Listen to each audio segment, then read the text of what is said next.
Bonjour et bienvenue à la série de balados de la Ville d'Ottawa, Ottavoix, où nous parlons avec le personnel au sujet des programmes, des projets et des initiatives de la Ville. Aujourd'hui, nous remontons 200 ans en arrière, à quelques mois près, à l'époque de la fondation d'Ottawa et de Bytown. Alors, on embarque dans un voyage mouvementé. Notre indicatif musical pour commencer cet épisode s'intitule Infatuation par Ash Ravels. Nous commençons et terminons chaque balado avec une ou un artiste présent sur la liste de lecture Tempo de la ville sur SoundCloud. Vous trouverez un lien vers notre liste de lecture dans nos notes de l'épisode et vous pourrez entendre d'autres chansons de Ash Ravels à la fin de notre balado. Ilan, et je suis spécialement et je suis...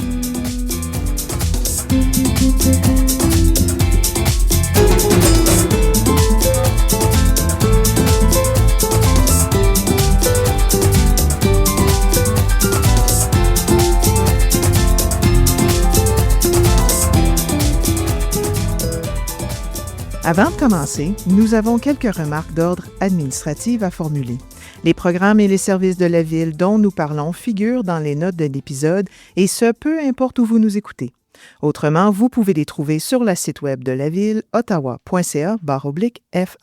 Les notes de programme contiennent également un lien vers la chaîne YouTube de la Ville où vous trouverez toutes les archives de nos balados. Je m'appelle Alexandra Grant, chef de programme de subvention des réhabilitations linéaires. Je m'appelle Abdourahmane et je suis spécialiste en recouvrement à la ville d'Ottawa. Dans un instant, nous allons nous entretenir avec Paul Henry, l'archiviste de la ville. Bonjour. Bonjour. Mais avant cela, j'avais une petite question pour Alexandra. Avez-vous déjà visité les archives de la ville? Je peux te dire une menterie? Malheureusement, non, j'ai jamais visité. C'est vraiment quelque chose que je voudrais faire parce que l'histoire, en fait, c'en est une passion, donc c'est à venir. Et vous, Abdou, est-ce que vous êtes passionné de l'histoire? Oh oui, l'histoire nous permet de connaître les événements passés et de mieux comprendre le monde actuel. Super. Donc aujourd'hui, ça va être une belle conversation pour nous deux. Certainement. Alors, pour revenir sur le début de l'histoire de la ville, le lieutenant-colonel John By est arrivé au Canada en provenance d'Angleterre pour construire le canal Rideau. Pour soutenir le projet d'ingénierie du colonel By, Bytown est fondé au confluent du canal Rideau et de la rivière des Outaouais en septembre 1826. Au printemps suivant, le colonel By a fondé un marché dans l'un des deux villes de Bytown, la Basse-Ville.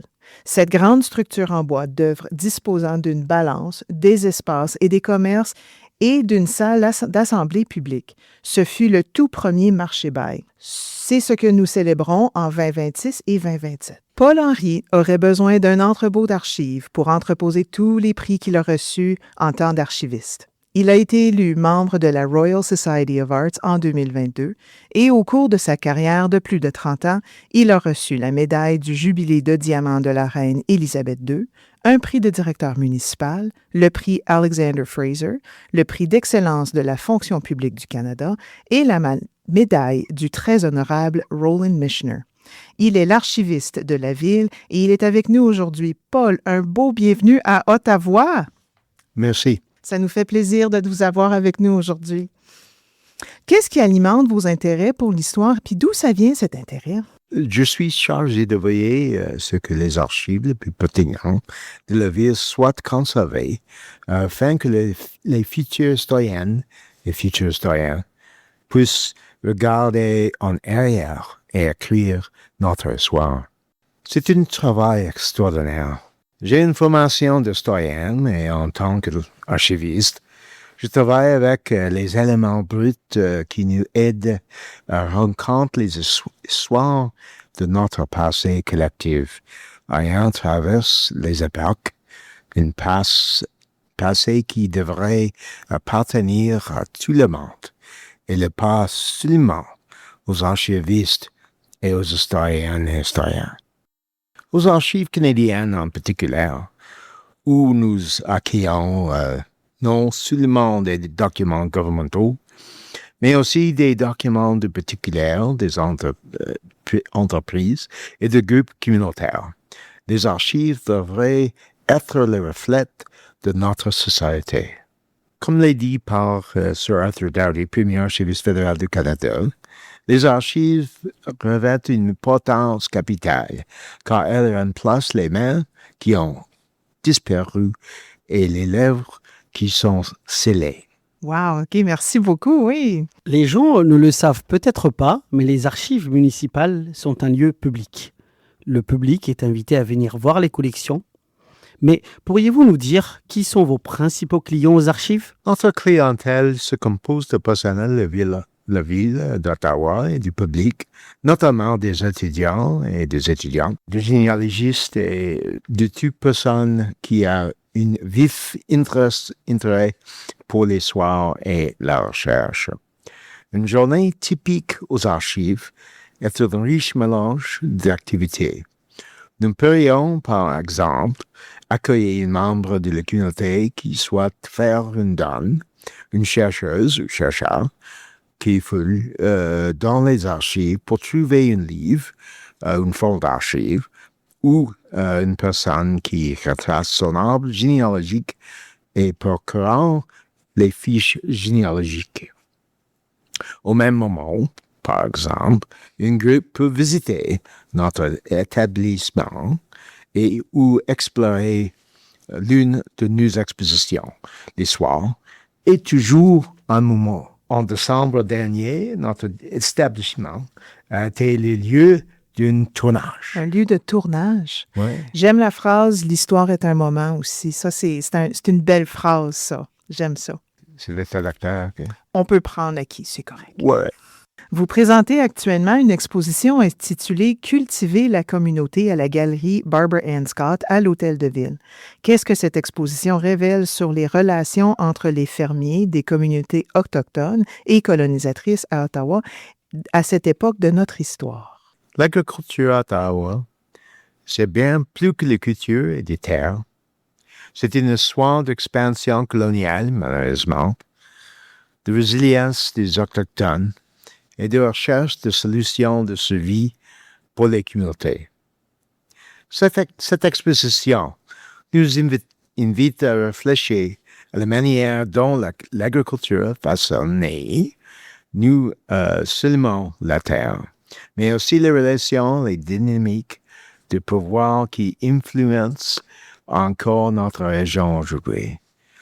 Des concessions du terre colonial au jardin communautaire d'aujourd'hui, c'est une histoire d'adaptation, de résilience et du lien tissé.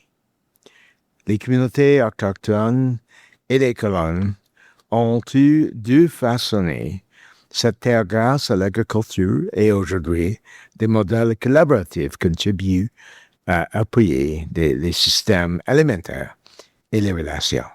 Il s'agit d'une invitation à voir comment la culture et la communauté continuent d'évoluer parallèlement aux cultures.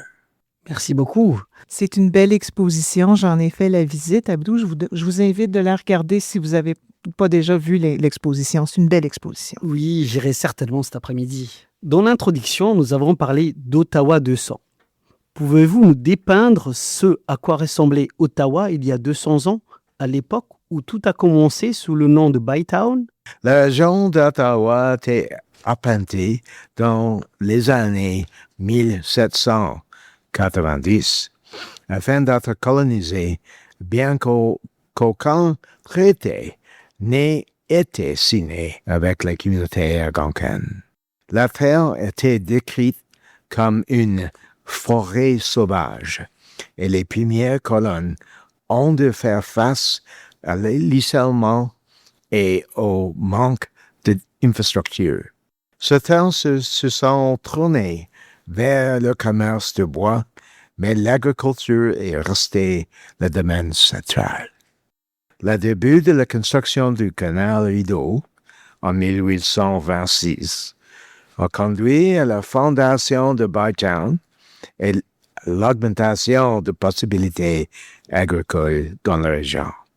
Les colons sont souvent arrivés par migration en chaîne, c'est pourquoi ils formaient des communautés très unies. Imaginez pour un moment, nous sommes en 1827 Et Ottawa n'est pas encore Ottawa. C'est Bytown, un camp du Trois et Bouillu, au bordure de la rivière du Outaouais. Le canal Rideau est en cours de construction. Sur la colline à l'ouest, l'autre ville prend forme avec les parcelles bien limitées pour les marchands et les fonctionnaires. De l'autre côté de le canal, la basse-ville est peuplée d'ouvriers irlandais et français vivant dans la baraque précaire. Les militaires britanniques contrôlent la terre située entre les deux, car ce projet a été connu comme une plaine de sécurité après la guerre de 1812. La vie est dure et brillante et les gens sont divisés. Mère Gertrude, on ouvre des marches, on construit des églises et une ville commence à prendre forme. Vous m'avez apporté là. J'en étais là. J'avais les mouches dans ma figure Ouais. et je sentais les chevaux, là. Tu sais, c'est la senteur, là. Tu sais. Ouais.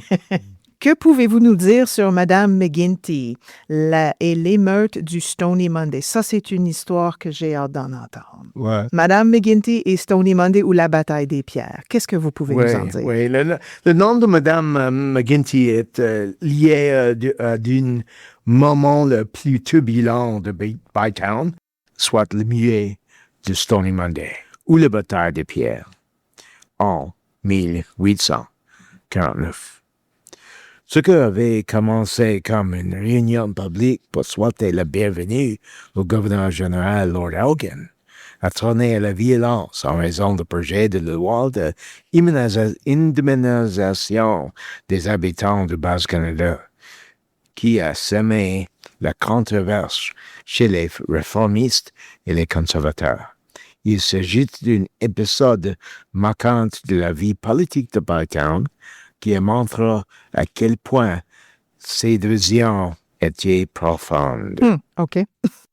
Madame McGuinty, connue sous le nom de Mother McGuinty, Mère McGuinty en farci, tenait une taverne aimée à Corktown, où la politique et le whisky se mélangeaient librement.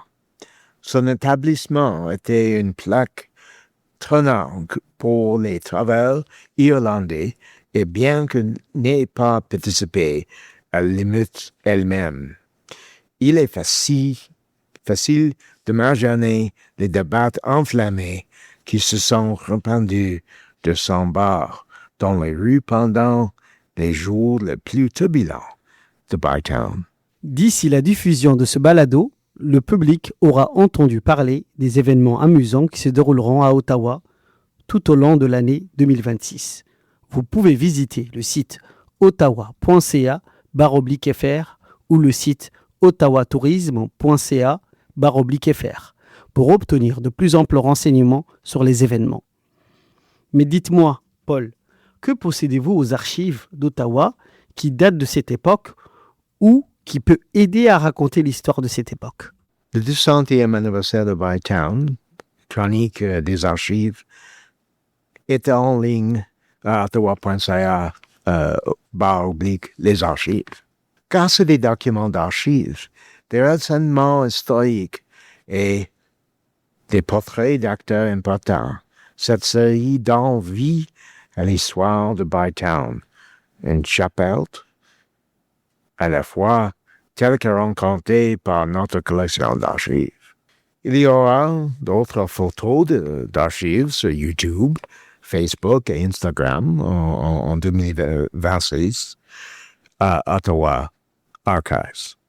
Aussi, le maire publierait des photos d'archives sur les comptes de médias sociaux tout au long de l'année 2026. Les archives ont mis en lumière une pièce fascinante de la collection, soit un album de coupe qui faisait auparavant partie de notre collection et qui prouvait de la Société historique d'Ottawa. Cet album contient des cartes et d'autres documents relatifs aux longs litiges juridiques concernant les terres de Nicholas Sparks. Cette carte font présentement l'objet d'un traitement de conservation et les archives le protégeront plus tard, en 2026. Aussi, on peut visiter notre exposition Cultiver la communauté, une agriculture entraînée dans l'histoire d'Ottawa, à la galerie Bever & Scott, sur l'hôtel de ville d'Ottawa. Et finalement, visiter notre exposition virtuelle, Ottawa, une quête capitale Ottawa, et Ottawa devient la capitale. Et les articles de la série Plein Feu sur la collection, rédigés par les membres de notre personnel et publiés chaque mois, notamment de le lac d'Arles, Saint-Louis et le ruée vers l'or en Californie. Les loisirs sur le canal Rideau, eh bien, il y a d'autres histoires concernant Ottawa sur notre page ottawa.ca, les archives. Sont grandes, les archives. Il y en a beaucoup. Oui. 6,5 millions de photographies aux archives de la ville d'Ottawa. Oh, boy. Attends, je vais faire application. J'aimerais ça regarder. Que diriez-vous à quelqu'un qui aimerait mieux comprendre à quoi ressemblait Ottawa il y a 200 ans et que lui conseillerez-vous de faire? L'histoire d'Ottawa n'a jamais eu une vision officielle. Elle se compose plutôt de nombreux sites. Nous avons même découvert de nouveaux détails dans notre collection Bytown et nous partagerons ces découvertes dans notre chronique en ligne sur Bytown. C'est un regard neuf sur les racines de la ville. Aussi, on peut consulter la page ottawa.ca /les archives pour découvrir nos articles pleins feu sur la collection, nos expositions virtuelles et les chroniques sur Bytown qui seraient publiées tout au long de l'année.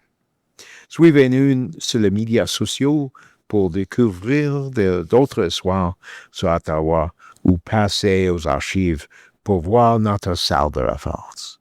Merci, on suivra ça de très près. C'est la fin du balado, mais pas de la conversation. N'oubliez pas de visiter le site ottawa.ca/fr pour obtenir de plus amples renseignements sur les programmes dont vous avez entendu parler ici. Restez à l'affût des annonces à venir concernant d'autres balados de la ville d'Ottawa, durant lesquels Ottawa discutera de choses tout à fait différentes. Et pour se quitter dans le plaisir, voici un peu plus Infatuation par Ash Ravens, présenté sur la liste de lecture Tempo de la ville sur SoundCloud.